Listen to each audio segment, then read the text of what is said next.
The Billionaire's Revenge. A Love Reborn. The $4,000 Louboutin heel connected with Zara's shoulder before she could react.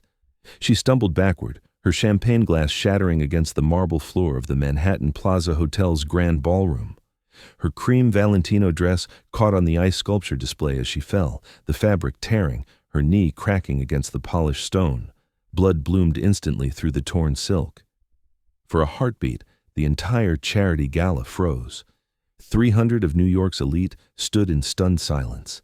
Zara looked up from the floor, crimson spreading across the white marble like an accusation at the man towering over her with pure hatred carved into his face. Damon Pierce, her ex-fiancé, the man who destroyed her life 4 years ago. "Stay down where trash belongs," Damon hissed, his voice dripping with venom. His new girlfriend, some Instagram model with fake everything, laughed behind her manicured hand. He had no idea who Zara was. Now. No idea that the desperate, sobbing woman he'd abandoned in a roach-infested motel with $23 to her name was gone. No idea about the 15-carat diamond hidden beneath her glove. No idea about the Park Avenue penthouse she'd left that morning, or the Black American Express card in her clutch that had no spending limit. And Damon definitely had no idea about the man whose name was now legally bound to hers. The man whose security team was already moving through the crowd. The man whose phone was vibrating in her purse right now. Alexander Thornton Sterling III, her husband, America's youngest self-made billionaire, tech genius, venture capitalist, and according to Forbes, one of the most dangerous men to cross in business. As Zara's shaking fingers accepted the call, her diamond wedding band catching the chandelier light, and Alexander's voice, calm as death itself, asked, "Zara, are you hurt?" She watched recognition begin to crawl across Damon's face like frost across glass. He just assaulted the wrong woman, and in approximately 6 minutes, when Alexander's motorcade pulled up to this hotel's entrance, when he walked through those ballroom doors, Damon Pierce was going to learn that actions have consequences, that some women rise from the ashes. That karma is real. But right now, in this frozen moment, Damon still thought she was nothing. That was about to change forever. Before we dive into this journey of heartbreak, power, and ultimate redemption, I want to thank you for being here. Your support makes these stories possible. Now, hit that subscribe button and turn on notifications so you never miss a story. Trust me, you'll want to see what happens next. Let's begin. 6 hours earlier, Zara stood in their walk-in closet, a room larger than her entire apartment had been before Alexander, selecting a dress for tonight's charity gala. Despite being surrounded by designer labels that represented more money than she'd made in her entire previous life, she still gravitated toward the simpler pieces. Old survival instincts died hard. "You're doing it again," Alexander said from the doorway. He was already dressed in a custom Tom Ford tuxedo that probably cost more than a car. At 34, he was devastatingly handsome, dark hair with distinguished gray at the temples, ice blue eyes that could calculate a company's worth in seconds or melt her with a single look. 6'3" of controlled power and sharp intelligence. Doing what? Zara turned, fastening pearl studs in her ears. "Choosing the least expensive dress in your closet." He crossed to her, his hands sliding around her waist with practiced ease. "You're married to a man worth $8.4 billion. Stop shopping in your closet like you're still counting pennies." She laughed softly, the sound light despite the old wounds his observation touched. "I like understated elegance. I like spoiling my wife." He kissed her neck, his lips warm against her skin. "Indulge me." "You indulge me by loving me exactly as I am." She turned in his arms, reaching up to straighten his bow tie even though it was already perfect. His expression softened in that way it only did for her. Always. Then, more seriously, "This gala tonight. It's at the Manhattan Plaza Hotel." "I know, the Children's Future Foundation benefit. I'm on the planning committee, remember?" Something flickered in his eyes. Alexander was protective to a fault, a trait she both loved and occasionally found overwhelming. "Take Rodriguez and Chen with you. The security team will be discreet, but they'll be there." Alexander, it's a charity gala. I don't need bodyguards to hand out silent auction paddles. His jaw tightened. Zara, you know what I am. You know the enemies that creates. You know there are people who would hurt you to hurt me. You don't go anywhere without protection, non-negotiable. There it was. Alexander Sterling, the man who'd built a tech empire from his dorm room, who'd made his first billion by 26, who'd bought out and dismantled 3 companies that tried to steal his patents. Not just her husband. The man who'd earned his reputation as someone you never, ever crossed. She cupped his face, feeling the tension in his jaw. Okay, Rodriguez and Chen can come. The steel left his shoulders. Thank you. He checked his watch, a Patek Philippe that could have fed a small country. I have a board meeting that should end by 8. I'll meet you at the gala by 8:30 at the latest. What if you're late? That dangerous smile. Then I'll make a dramatic entrance and outbid everyone on every auction item until you're embarrassed. Heat flooded her face even as she smiled. You're ridiculous. Only about you. One more kiss, deep and thorough enough to make her forget her own name, before he released her. Wear the cream Valentino, the one that makes you look like a goddess. The one you want to take. Off me? That's every dress you own, Mrs. Sterling. He was already heading for the door, grabbing his briefcase.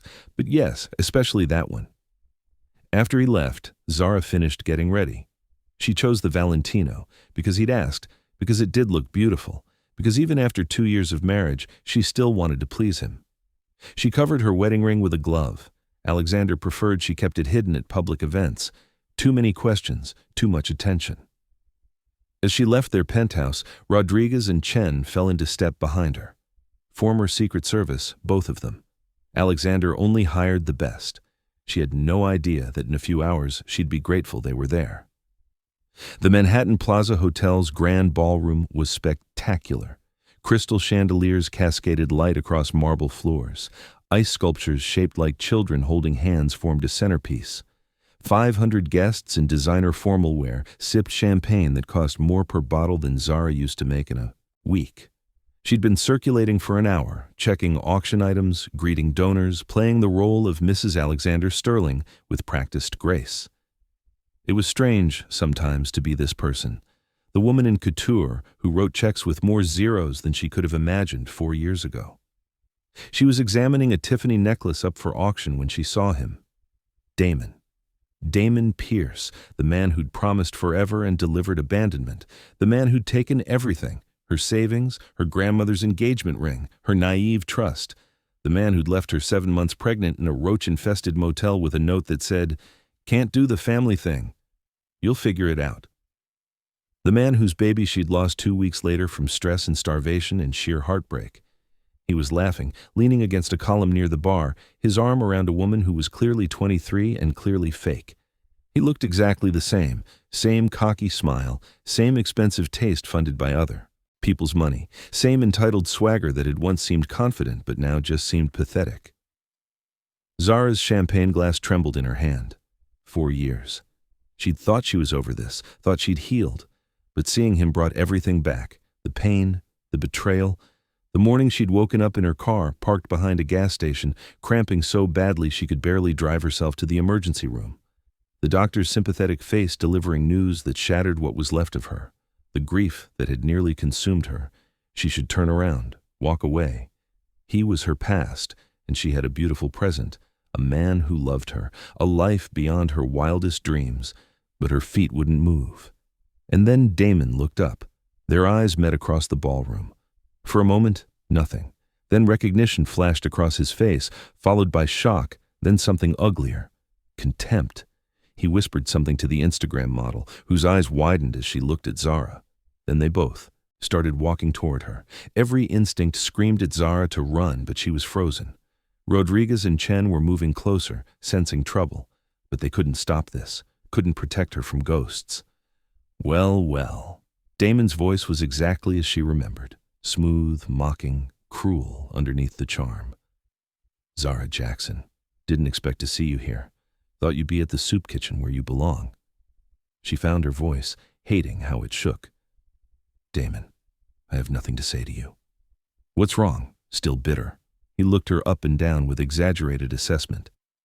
Though I have to admit, you've cleaned up. Found some desperate rich guy to pay your bills, huh? That was always your game, playing the victim until some fool took pity on you.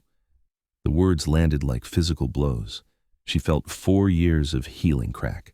You left me with nothing, she said quietly, aware that people nearby were starting to stare. You stole everything from me. Damon laughed, loud enough to turn more heads. Stole? Baby, I liberated myself from dead weight. Best decision I ever made. You were always so needy, so pathetic, always expecting me to save you when you couldn't handle your own life. I was pregnant with your child. The words came out broken. Was? His eyes were ice. Past tense? You probably made that up anyway. Got pregnant on purpose to trap me. Thank God I saw through it. Zara's vision blurred. The Instagram model, Brittany, Brandy, something like that, stepped forward, linking her arm through Damon's possessively. Is this her? The model asked, examining Zara with barely disguised disgust. The one you told me about? The stalker ex? Stalker? Zara's voice cracked. I never... Don't make a scene, Damon cut her off. You're embarrassing yourself, as usual. He started to turn away, dismissing her completely like she was nothing, like she'd never been anything. Something in Zara snapped. 4 years of pain, of rebuilding herself from ashes, of nights wondering why she hadn't been enough. You destroyed me, she said, her voice breaking, but stronger now. People were definitely watching. I lost everything because of you. Our baby died because I was homeless and starving and... Damon spun back, his face twisted with rage. Don't you dare try to guilt me with your lies. There was no baby. You're a liar and a manipulator and... Shut up! He moved toward her, aggressive, threatening.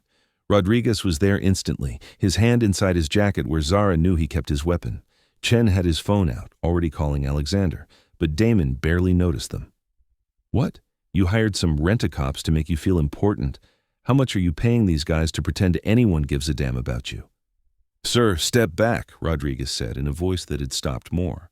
Dangerous men than Damon Pierce. Or what? Damon shoved forward, trying to get to Zara. It happened fast. Damon pushed Rodriguez.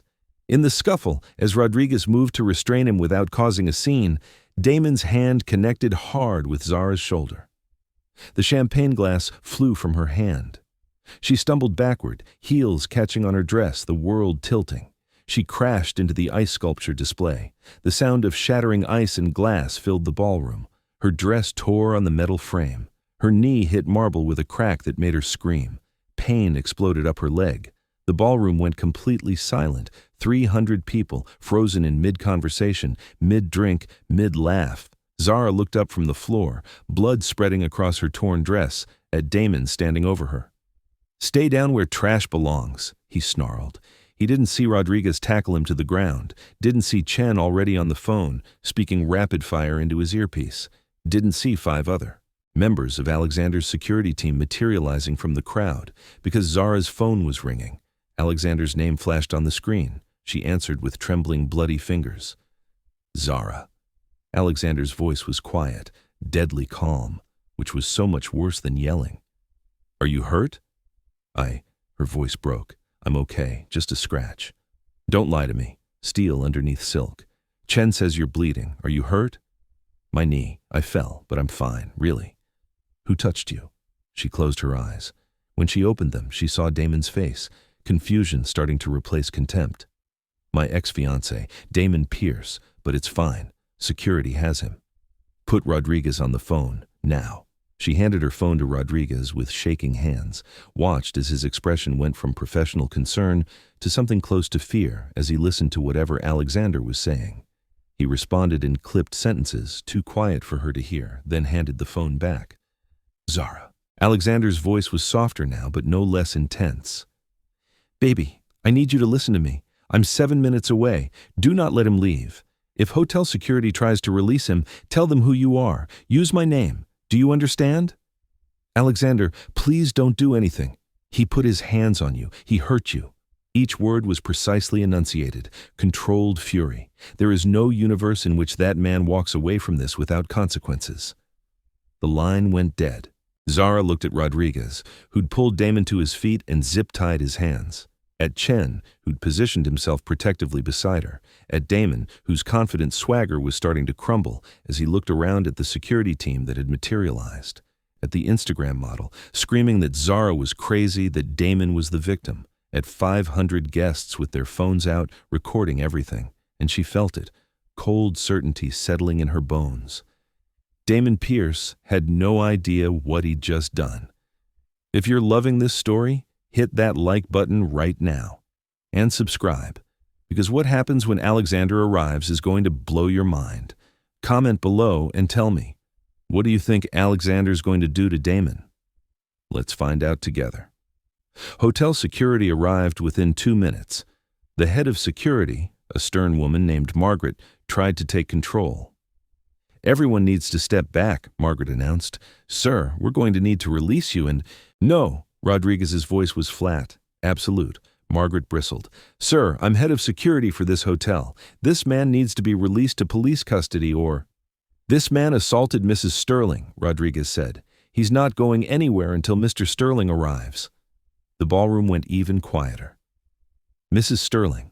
That name carried weight in New York. Margaret's face paled. "Mrs. Alexander Sterling?" Zara stood, ignoring the throbbing pain in her knee, and met Margaret's eyes. "Yes, and my husband is on his way." "Oh my God!" Margaret's hand flew to her radio. "Sir, we have a situation. Alexander Sterling's wife was just assaulted. Sterling is en route. I repeat, Sterling is en route." The static response made Margaret's face go white. She looked at Zara with something between sympathy and terror. "Ma'am, I'm so sorry. Is there anything you need? Medical attention? A private room to—" "I need him," Zara pointed at Damon, "to stay exactly where he is until my husband arrives." "Of course. Absolutely."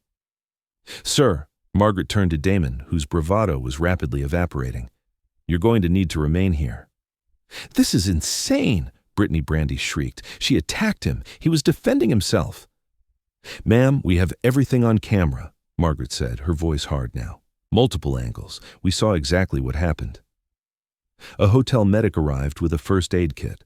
Rodriguez stayed with Damon while Chen escorted Zara to a chair. The medic, a young man named Tom, cleaned the scrape on her knee with gentle hands. "It's not deep," Tom said. "Bruising, but no stitches needed. You'll be sore for a few days." Zara barely heard him. She was watching Damon, watching realization creep across his face like a slow poison. "Sterling," Damon said. "Alexander Sterling? You're married to Alexander Sterling?" She didn't answer. "No," Damon shook his head. "No way. You're lying. You're just—" "Sir, I'm going to need you to be quiet," Rodriguez said, around them. The ballroom had erupted in whispers. Zara could hear fragments. Alexander Sterling's wife. "That's the man who assaulted her? Oh my God, he's dead. Sterling is going to— I heard he destroyed a man's entire company for stealing a parking spot. Heard he's worth over $8 billion. She doesn't look like his type." That last one stung, even though Zara knew it was true. She wasn't the type of woman people expected to see on Alexander Sterling's arm. She wasn't a model or an heiress or a socialite. She was just Zara. A woman who'd clawed her way back from nothing, but Alexander loved her anyway, loved her fiercely, protectively, completely. And he was about to prove it. At precisely 6 minutes after the phone call, the ballroom doors opened. Alexander Sterling walked in. He'd come straight from his board meeting, still in his suit, no tie, top button undone. 6 of his personal security team flanked him. Behind them, 3 men in dark suits that screamed, "Expensive lawyer." But everyone only saw Alexander. He moved through the crowd like a force of nature. People parted automatically. The whispers died. Even in a room full of New York's elite, he commanded attention. His eyes found Zara immediately. He crossed to her in 4 strides, his hands cupping her face with devastating gentleness, even as fury radiated from every line of his body. "Let me see." His voice was soft, only for her. "It's just a scrape. I'm fine." His blue eyes traveled over her torn dress, the bandage on her knee, the tear tracks on her cheeks she hadn't realized were there. When he looked at her again, she saw murder in his eyes. "Point him out." "Alexander, please." "Zara." His thumb traced her cheekbone. "Point him out." She looked toward Damon, still restrained by Rodriguez. Alexander's expression went absolutely flat. He turned, and even from across the room, Damon flinched. "Mr. Sterling." Margaret stepped forward nervously. "I've called the police. They're en route." "Cancel it." Alexander didn't look away from Damon. "Sir, Alexander pulled out his phone, made one call, spoke 3 sentences, hung up. 10 seconds later, Margaret's radio crackled. She listened, went pale, then nodded. "The police have been notified this was a false alarm," Margaret said quietly. This was Alexander's New York, his city, his kingdom. He started walking toward Damon. Zara stood, ignoring her niece's protest. "Alexander, what are you going to do?" He stopped, turned back, and returned to her, kissed her forehead, her cheeks, the tip of her nose. Gentle kisses that made the violence coiled in him even more terrifying by contrast. "I'm going to have a conversation," he said. "I'm going to make sure he understands the magnitude of his mistake. He's not worth it. You are worth everything." His eyes searched hers. "Tell me about him. Tell me why I don't know about an ex-fiancé who clearly hurt you badly enough that you're shaking from seeing him." She'd never told him the full story. Had given him the basics: bad relationship, tough times, fresh start in New York, but not the details, not the depth of the betrayal. Looking at Alexander now, she knew he needed to know, deserved to know.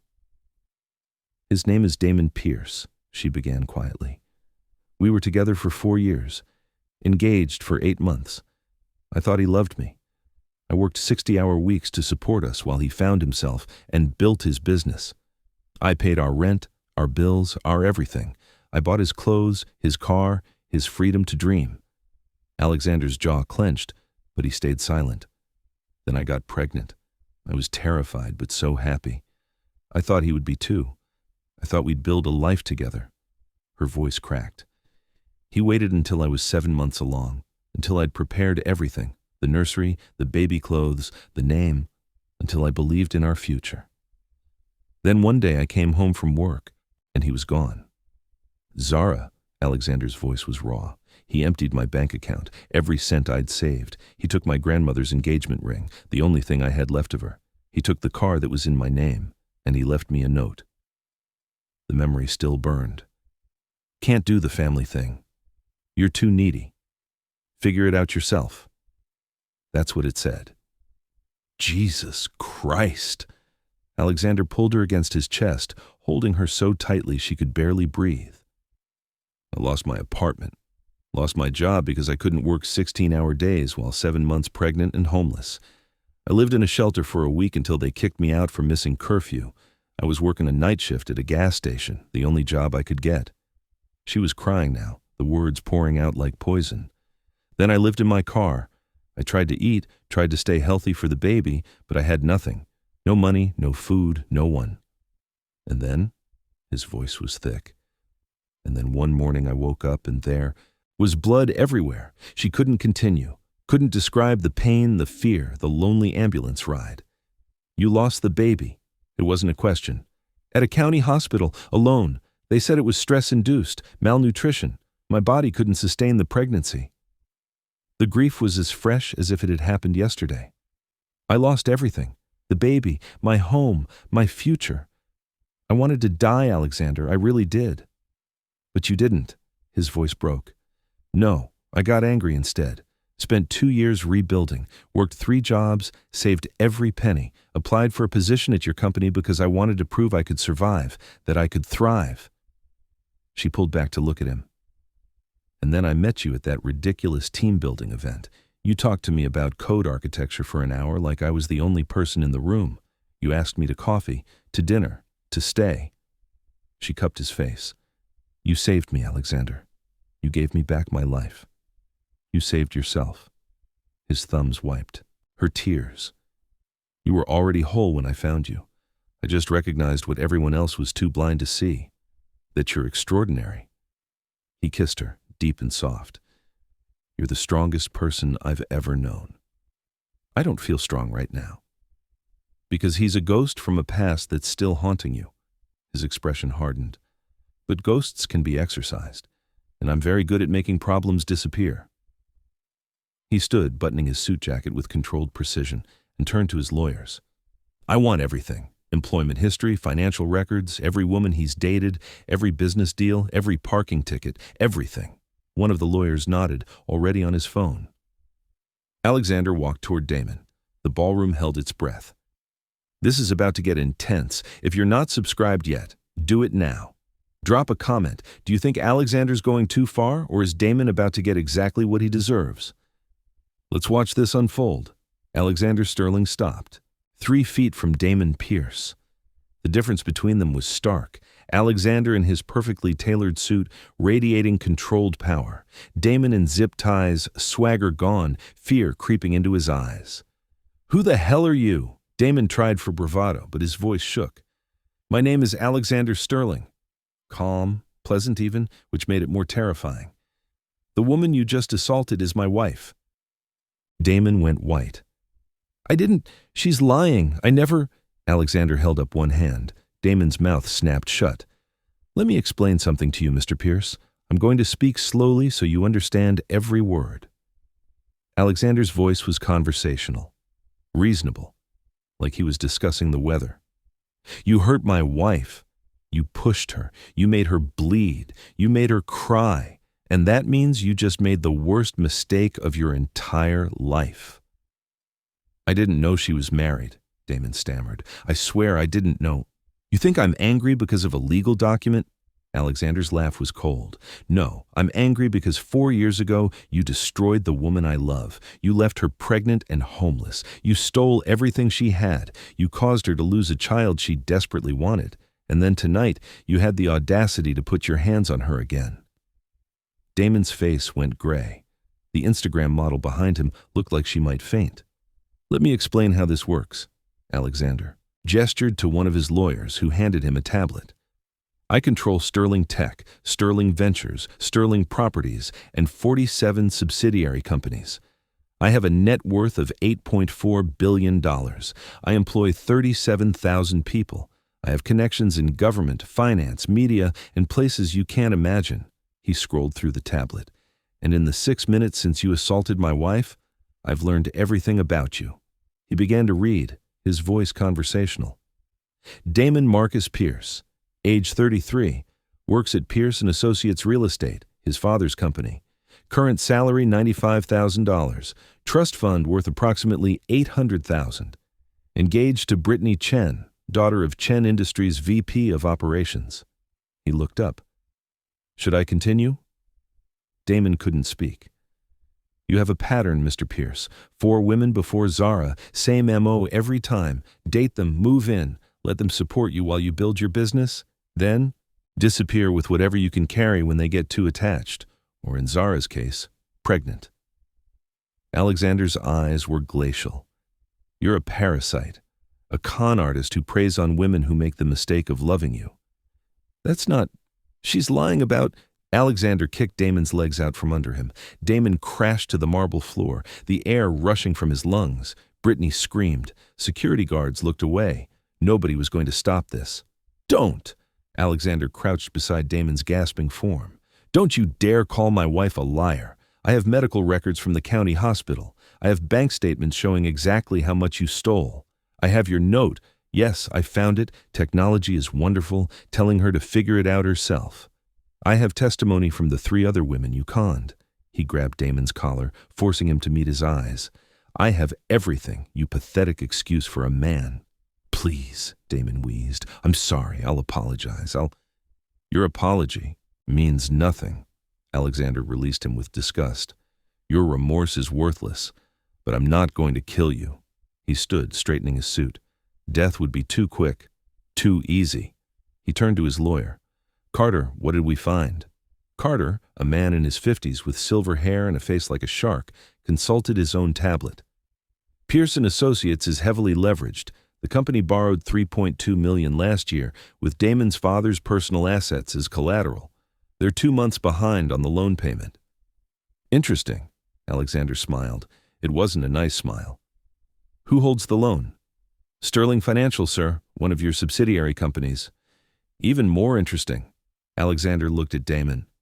So your father's company, the company that employs you, The company that funds your lifestyle owes me $3.2 million and is in default.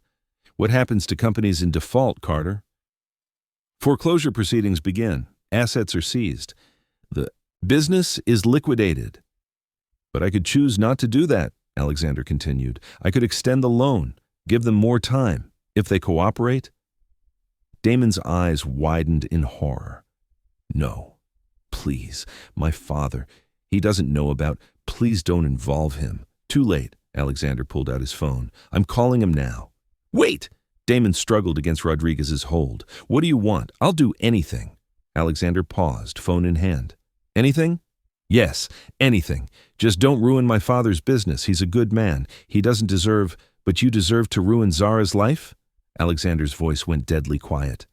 You deserve to leave her homeless and pregnant? You deserve to steal everything she had? You deserve to cause her to lose your child? Silence. That's what I thought. Alexander pressed the call button, put it on speaker. It rang twice. Sterling Financial, how may I? This is Alexander Sterling. Put Richard Pierce on the phone. Yes, sir. One moment. Damon was openly crying now. Brittany had her hand over her mouth, mascara running. Alexander? A man's voice, older, nervous. Richard Pierce here. I wasn't expecting. Is this about the loan? Because we're working on the payment and, Mr. Pierce, I'm calling about your son. Pause. Damon? What about Damon?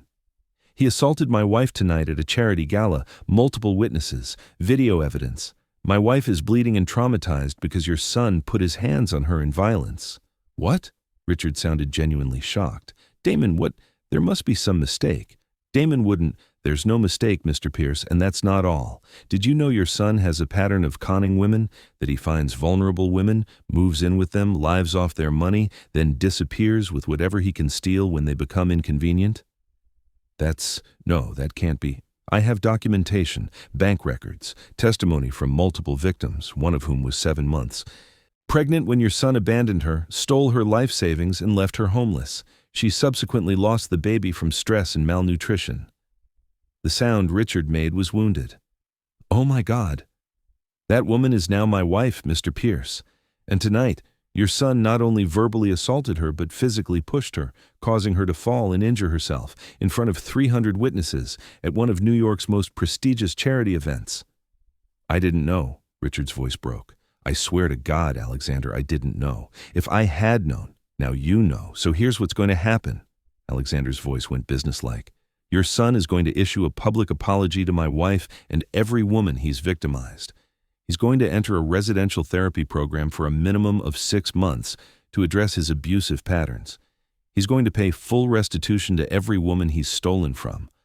I'll provide you with the amounts and account details. And he's going to stay at least 500 feet away from my wife for the rest of his life. If he violates that, I'll consider it a direct threat and respond accordingly. Done. All of it. Whatever you want. And one more thing. You're going to remove him from your company, permanently. He's unemployable at Pearson Associates. Alexander, please. He's my son. And he's a criminal, Mr. Pierce. A predator who destroys women's lives. If you keep him employed, knowing what he's done, then you're complicit. And I'll have no choice but to call your loan due immediately. $3.2 million due in full by Monday. The pause was long, painful. He's fired. Effective immediately. Smart decision. I'll have my lawyers draw up the terms we discussed. You'll receive everything by tomorrow morning. Do we have an understanding? Yes. And Alexander, I'm sorry. I'm so deeply sorry about what my son did to your wife. If there's anything else I can do, there is one thing. Tell him yourself. He's him right here. Alexander held the phone toward Damon. Dad? Damon's voice was small, broken. Damon. Richard's voice was filled with disappointment so profound it was like a physical presence. What have you done? What have you become? Dad, I can explain. No, I don't want to hear it. I'll pay your restitution because it's the right thing to do, but you're out of the company, out of my house, out of my life, until you get yourself fixed. You're a disgrace. The line went dead. Damon collapsed, sobs racking his body. Alexander handed the phone back to Carter and walked back to Zara. Is it done? She asked quietly. Almost. He pulled her close. There's one more thing. He turned to address the ballroom, his voice carrying in the silence. Ladies and gentlemen, I apologize for the disruption to this important event, but I want you all to understand something. He looked at Zara with such love it made her chest ache. This woman is my wife. She's brilliant, kind, and strong beyond measure. 4 years ago, the man you see crying on the floor destroyed her life. Tonight, he tried to hurt her again, and I want everyone here to know, anyone who hurts her answers to me. The ballroom erupted in applause. Alexander kissed Zara's temple. Let's go home. They left Damon there on the marble floor, his perfect life in ruins, while Alexander carried Zara out like she was made of glass. His motorcade was waiting. Rodriguez and Chen flanked them all the way to the car. In the back of the Maybach, Alexander held her hand, his thumb tracing circles on her palm, his jaw still tight with residual fury. Did you mean it? Zara asked quietly.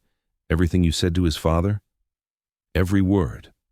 By morning, Damon Pierce will have nothing. No job, no trust fund. His father will freeze it, I guarantee it. No fiancé. Brittany will leave him the second she processes what he is. No reputation. No future in New York. He'll be radioactive. That seems harsh. He left you to lose a baby alone, Zara. He stole from you. Tonight, he put his hands on you in violence. Alexander turned to face her, his eyes intense. There is no world in which that man doesn't pay for what he's done. None. She knew she should feel guilty, should tell him it was too much, but looking at Alexander, remembering everything Damon had taken from her, she felt only relief. Thank you, she whispered. For what? For loving me, for protecting me, for giving me back my power. You always had power, Zara. I just reminded you of it. He kissed her softly. And I'll spend every day of my life making sure no one ever makes you feel powerless again. When they reached their penthouse, Alexander dismissed the staff and guards. He unzipped her dress carefully, his fingers gentle on her skin. Shower with me, he said softly. Under the hot water, he washed her hair, his hands massaging her scalp with patient thoroughness. He cleaned her wounded knee with careful attention, pressed kisses to her shoulders, her neck, her temple. No urgency, no demand, just tenderness. I'm sorry, she whispered. He turned her to face him, water streaming between them. For what? For never telling you the full story, for letting him affect me so much, for... Stop! His hands cupped her face. You have nothing to apologize for. Trauma doesn't have an expiration date, Zara. Pain doesn't disappear just because we want it to. You survived something devastating, and you're allowed to still carry scars. Tears mixed with shower water. I thought I was over it. Healing isn't linear, love. It's messy and complicated, and sometimes we take steps backward. He kissed her forehead, her cheeks, her lips. But you're not alone anymore. You don't have to carry this by yourself. I've got you. I'll always have you. They stood there for a long time, just holding each other under the water, until Zara's trembling stopped and her breathing evened out. Later, wrapped in plush robes, they sat on their bedroom balcony overlooking Central Park. Alexander had ordered her favorite food, pulled pork sandwiches from a place in Brooklyn he'd discovered she loved, and opened a bottle of wine that probably cost more than a car. Eat, he encouraged, putting the best pieces on her plate. You need your strength. She managed a few bites, more to please him than from actual hunger. What happens now? With Damon? Alexander's expression hardened. By tomorrow morning, his fiancée will have ended their engagement. By noon, his father will have formally removed him from the company and frozen his trust fund. By evening, he'll be served with a restraining order. Within a week, he'll be unemployable anywhere in real estate. The money he stole from you, plus interest and compensation, will be in your account by Friday. You did all that in 2 hours? I made some calls. I have resources. He shrugged. I also found the other 3 women he conned. They'll receive restitution as well. And I've arranged for a victim's advocate to reach out to them, offer counseling if they want it. Zara set down her food. Alexander, he took her hand. Do you think it's too much? Do you want me to stop? Did she? Damon had destroyed her life without a second thought, had left her to suffer while he moved on to his next victim. She'd rebuilt herself through sheer willpower, but the scars remained. No, she said softly. I don't want you to stop. Satisfaction gleamed in his eyes. Good, because I wasn't planning to. We're approaching the most emotional part of this story. If you're feeling this journey, show some love with a like and subscribe. Comment below. Do you think Zara and Alexander are couple goals? Let's keep going. They ate in comfortable silence for a while. Central Park stretched below them, lit up like a galaxy. Then Zara asked the question that had been bothering her. How did you build all this, Alexander? You're 34. Most people haven't figured out their careers by 34. You're worth billions. Alexander smiled, that dangerous smile that always made her pulse race. My father was a mathematics professor at MIT, brilliant but impractical. We were middle class, comfortable but not wealthy. When I was 16, I taught myself to code. By 18, I'd built an app that optimized data compression, sold it for $3 million my freshman year of college. $3 million at 18? Zara gaped. It was a good algorithm, he shrugged. I used that money to start Sterling Tech my sophomore year. We focused on AI-driven security software. By the time I graduated, we had government contracts worth $50 million. At 26, I took the company public, made my first billion when the stock price tripled in the first 6 months. That's insane. That's strategy. I understand systems, Zara. I see patterns other people miss. I know how to identify value and exploit opportunities. His eyes met hers. But I also understand people. I know who to trust, who to buy, and who to destroy. I rule my industry through innovation and fear. People respect me because I give them what they want: revolutionary technology, profitable investments, solutions to impossible problems. And they fear me because they know if they cross me, I'll dismantle their entire world. Does it bother you? He asked seriously. What I am, what I do. She considered this. When they'd met, she'd known he was wealthy and powerful. You couldn't work at Sterling Tech without understanding Alexander Sterling was more than just a boss. But the full extent of his empire had revealed itself gradually. The security teams, the politicians who called him for advice, the way entire rooms fell silent when he entered. By the time she understood the scope of his power, she was already in love with him. I won't pretend to love everything about your world, she said honestly. The surveillance, the manipulation, the casual way you can destroy someone's life with a phone call. But I love you. And I know everything you do, every terrible thing, it's to protect what you've built and the people you care about. You're not one of those women who fell in love with the power and money, are you? There was vulnerability in his question. You love me despite it, not because of it. I love you for you. She moved from her chair to his lap, wrapping her arms around his neck.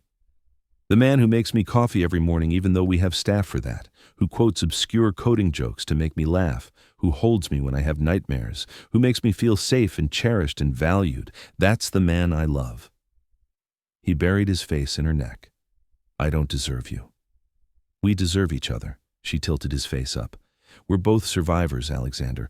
We've both built ourselves from nothing. That's why this works. We understand each other's scars. He kissed her then, deep and slow, pouring everything he felt into it. When he pulled back, his eyes were dark with emotion and desire. I need you, he whispered. I need to feel you. Know you're safe. Know you're mine. I'm here. I'm yours.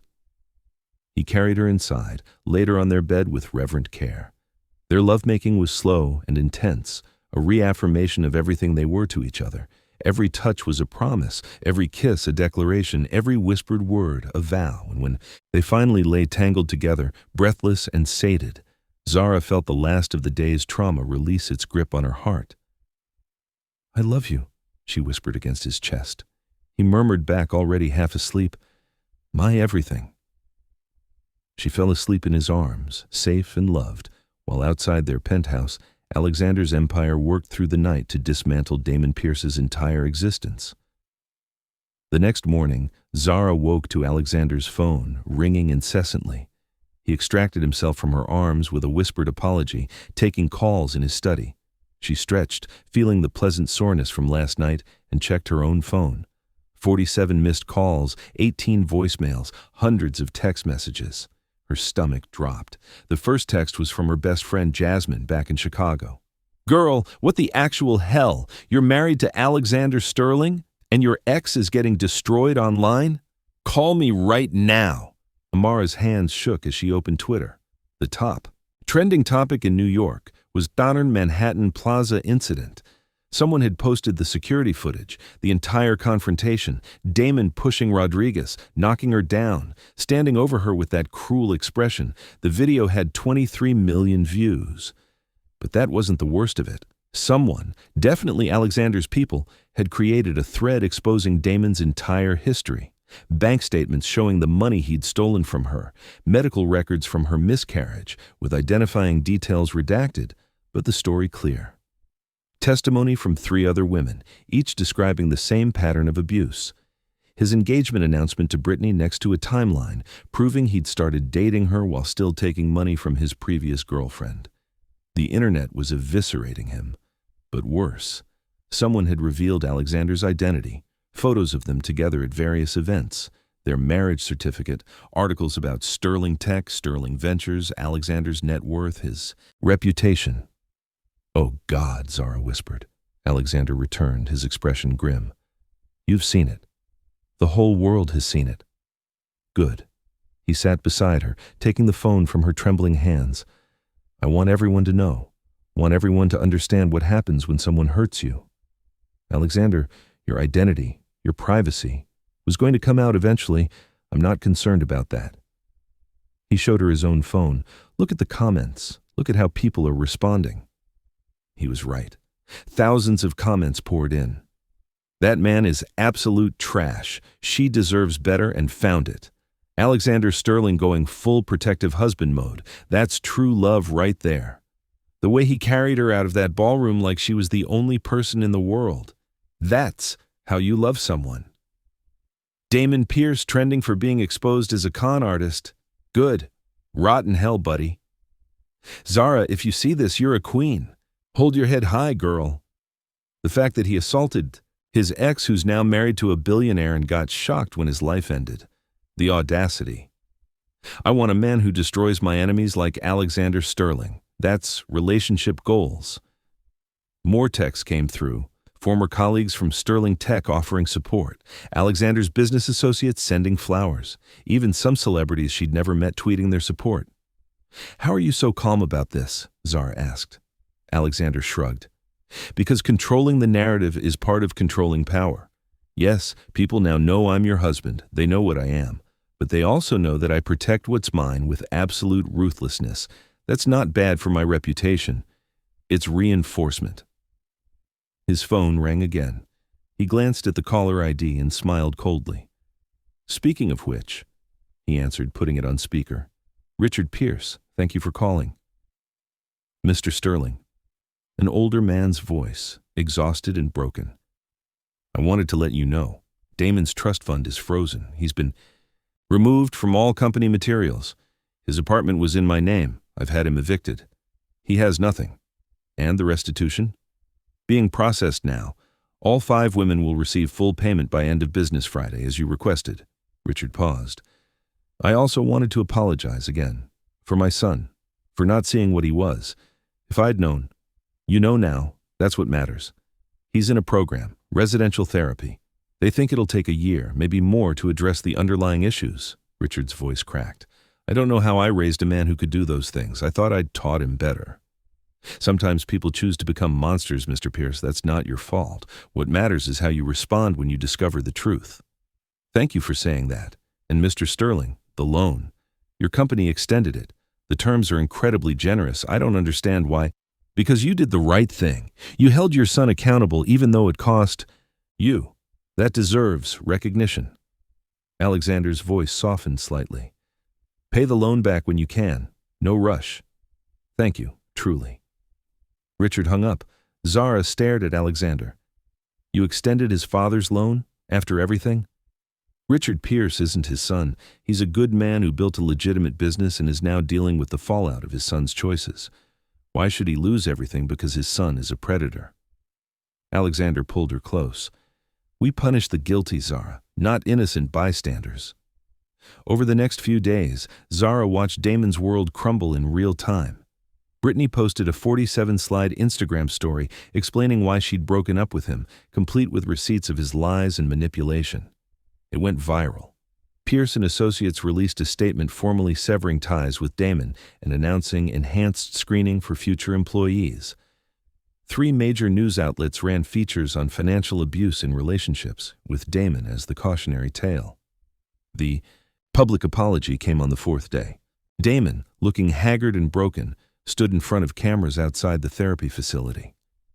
I want to apologize to Zara Sterling, formerly Zara Jackson, for the unconscionable pain and suffering I caused her. I was selfish, manipulative, and abusive. I stole from her. I abandoned her when she was pregnant and vulnerable. I caused her to lose a child through my cruelty and neglect. And then, 4 years later, I had the audacity to assault her in public. There is no excuse for my behavior. None. His voice broke. I'm sorry to Melissa Chen, Karen Rodriguez, Tamara Johnson, and Alicia Martinez, the other women I victimized with the same pattern of abuse. I stole from you. I lied to you. I used you.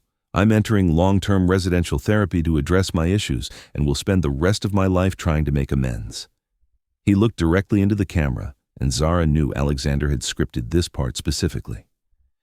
To Mr. Sterling, I apologize for hurting your wife. I understand now the magnitude of my actions and accept full responsibility for the consequences. I will never contact Zara again. I will stay away from her, and I will work every day to become someone who no longer destroys the lives of people who made the mistake of loving me. The video ended. Zara turned off her phone and looked at Alexander, who was working on his laptop beside her on the couch. It's done, she said. He closed the laptop. It's done. How do you feel? She considered this. Lighter. Like I've been carrying this weight for 4 years and finally put it down. Good. He pulled her into his arms.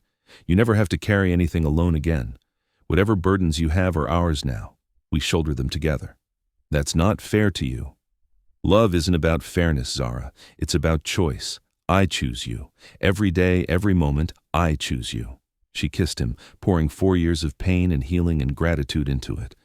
I choose you too. That night, Alexander took her to Per Se, the exclusive restaurant overlooking Central Park. The entire restaurant had been reserved just for them. Candles flickered on every table. White orchids and cream roses filled crystal vases. What's all this? She asked as he pulled out her chair. A celebration. Of what? You, your strength, your resilience, your freedom from the past. He sat across from her, taking her hand. I know the last few days have been overwhelming. I wanted to give you something beautiful to remember instead. Dinner was exquisite, 11 courses of culinary art that somehow managed to taste even better than it looked. They ate and talked and laughed, and Zara felt more herself than she had in days. After dessert, a passion fruit souffle that made her moan, Alexander stood and extended his hand. Dance with me. There's no music. He pulled out his phone, and suddenly Etta James's At Last filled the restaurant. He'd been building a playlist of songs she loved, old soul music, mixed with modern R&B. They swayed together in the candlelight, his arms around her waist, her head on his chest, his heartbeat steady beneath her ear. Thank you, she whispered. For what? For loving me, for protecting me, for giving me a life I never imagined possible. Thank you for trusting me with your heart. He tilted her face up. Thank you for seeing past what I am to who I am. Thank you for choosing me. He kissed her there in the candlelight, and Zara felt the last piece of her broken heart heal. Damon had shattered her, but Alexander had gathered every piece and put her back together with gold, making her more beautiful for having been broken. The music swelled, and they danced until midnight, wrapped in each other and the promise of tomorrow. 2 weeks later, on Christmas Eve, Zara received a notification from her bank. $156,000 had been deposited into her account. Every cent Damon had stolen, plus 4 years of compound interest, plus compensation for pain and suffering. She stared at the number, remembering the girl who'd had $23 and a prayer, who'd rebuilt herself from nothing. That girl felt like a lifetime ago. What will you do with it? Alexander asked, reading over her shoulder. An idea had been forming for days. I want to start a foundation for women who have been financially abused by partners, help them get back on their feet, provide emergency housing, job training, legal support, therapy, everything I wish I'd had. Alexander's smile was brilliant. I think that's perfect.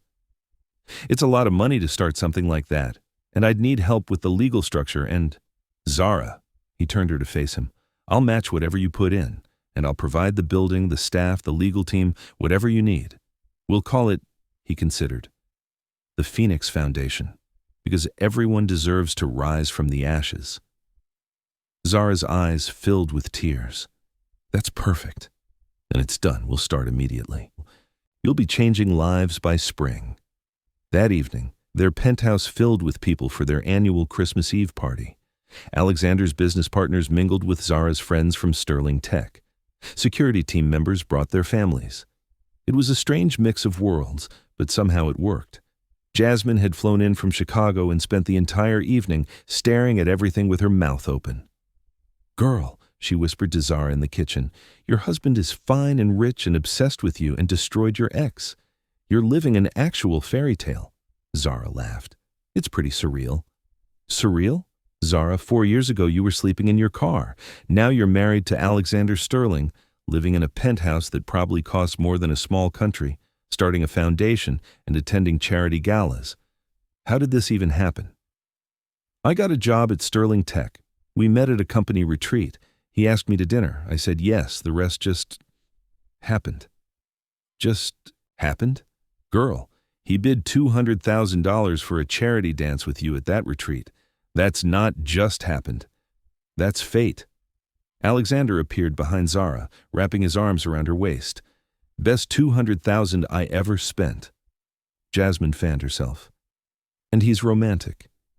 Zara, if you ever get tired of him, she won't, Alexander said confidently, kissing Zara's neck. At midnight, Alexander called for everyone's attention. Thank you all for coming, he said, his voice carrying. This year has been transformative for me. I found love, got married, and learned what it truly means to have something worth protecting beyond money and power. He looked at Zara, his eyes soft. My wife taught me that strength isn't just about control or fear. It's about vulnerability, forgiveness, resilience. She survived things that would have broken most people and came out stronger. She's my inspiration and my anchor. He raised his glass. To Zara, to love, to second chances, and to the family we're building together. Merry Christmas. Everyone cheered, glasses clinking. Zara was crying again, but these were happy tears. Later, after everyone left and they were alone in their bedroom, Alexander gave her his gift, a small velvet box. Inside was a necklace, a delicate platinum chain with a pendant shaped like a phoenix rising from flames, wings spread, rendered in diamonds and rubies. You rose from the ashes of your old life, he said softly, fastening it around her neck. You're my phoenix, beautiful, powerful, reborn. She touched the pendant, overwhelmed. It's perfect. I love it. I love you. He produced another box, larger, and I have one more thing. Inside was a leather portfolio. She opened it to find legal documents. What is this? The deed to a building in Brooklyn for your foundation. It's already been renovated and furnished. 20 apartments for residents, offices for staff, a child care center, job training facilities, everything you'll need. You can start helping women as soon as you're ready. Zara couldn't speak, couldn't breathe. Alexander, this is too much. It's not enough. It will never be enough to show you how much you mean to me. He cupped her face. You wanted to help. Women who've been where you were. Now you can. Turn your pain into purpose, my love. Change lives the way you changed mine. She kissed him through tears, thanking him wordlessly for seeing her, understanding her, empowering her. They made love slowly that night, savoring each other, celebrating how far they'd come and the future stretching ahead.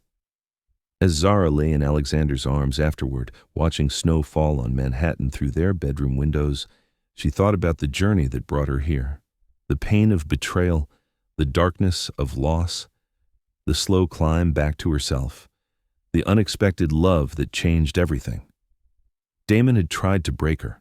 had taken everything and left her with nothing. But she'd survived, she'd rebuilt, she'd risen, and now she was here, in the arms of a man who would burn the world down to keep her safe, starting a foundation to help other women rise from their ashes. "What are you thinking about?" Alexander murmured, half asleep. "How grateful I am for all of it, even the bad parts, because they led me to you. I'm the grateful one." He tightened his arms around her.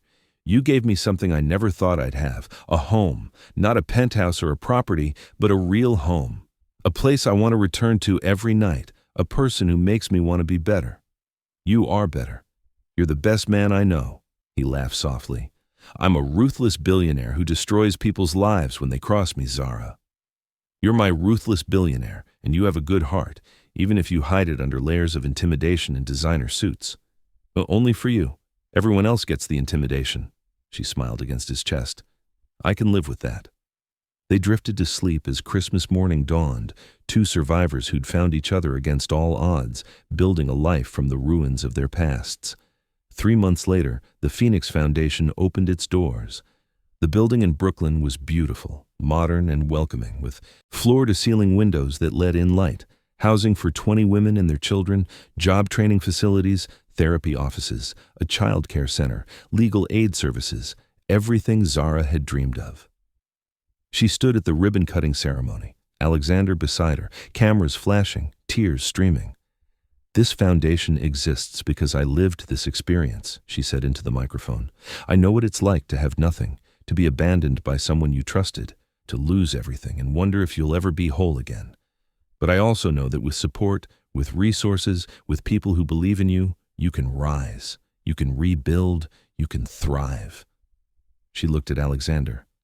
"I had to do it alone, but the women who come through these doors won't have to. We'll be here for every step of their journey." The first resident moved in that afternoon. A woman named Maria with 2 kids, left homeless after her husband emptied their accounts and disappeared. Zara helped her unpack, sharing her own story, offering hope. "You really came back from all that?" Maria asked, tears streaming. "You really built all this?" "I did. And you will too. I promise." That night, Zara returned to the penthouse exhausted but fulfilled. Alexander had dinner waiting. He'd been taking cooking classes to surprise her and was actually getting good. "How was the first day?" he asked, setting grilled salmon and roasted vegetables on the table. "Perfect. Overwhelming, but perfect." She sat, accepting the food gratefully. "We already have 12 applications for next month. Then we'll expand. Buy another building. Open facilities in other cities. Whatever you need. You've already given so much. And I'll give more. This is important, Zara. You're changing lives. That matters more than any deal I could make." She reached across the table for his hand. "Have I told you today that you're amazing?" "Once or twice, but I never get tired of hearing it." They ate and talked. About the foundation's future, about the women they'd help, about the life they were building together. Later, as they prepared for bed, Zara's phone buzzed, an email from an unknown address. She almost deleted it, but something made her open it. It was from Damon. Her heart stopped. "What is it?" Alexander asked, noticing her expression. "Damon emailed me." His expression darkened. What does it say?" She read it aloud. "Zara, I know I have no right to contact you. I know I don't deserve any response. But I saw the news about your foundation, and I wanted to say I'm proud of you. You took the worst thing I ever did and turned it into something beautiful. That's who you always were, someone who found light in darkness. I'm sorry. I was too selfish and broken to see it then. I'm in therapy now, really trying to change. I don't expect forgiveness. I don't deserve it. But I wanted you to know that you deserved better than me. And I'm glad you found it. I hope you're happy. You deserve all the happiness in the world. Damon."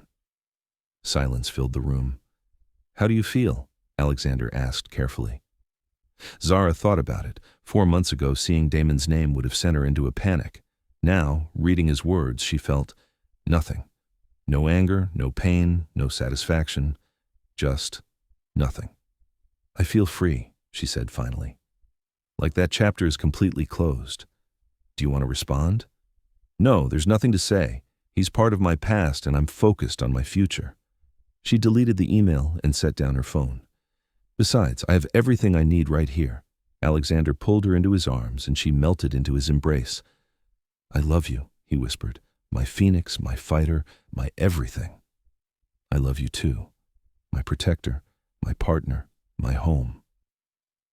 They stood there in their bedroom, the Manhattan skyline glittering outside, holding each other in the future they were building.